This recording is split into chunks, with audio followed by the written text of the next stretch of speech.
远眺雪山山脉，视野开阔。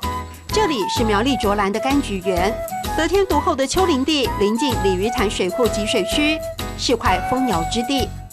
马达邦山，冬天的赏枫的季节。赏枫，然后这一边是雪山山脉。雪山山脉，满园橘树，黄澄澄一片，该是欢喜庆丰收。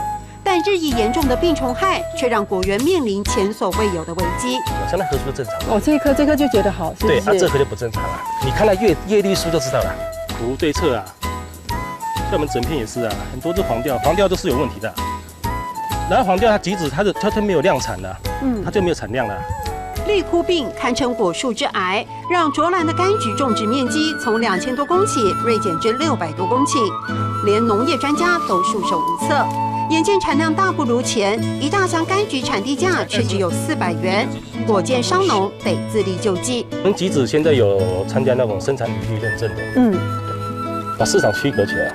金黄色的椪柑、桶柑代表诸事大吉，送上诚意的祝福，盼望来年辛苦的农家能够平安丰收。新年快乐，叫做新年快乐，新年快乐，新年快乐。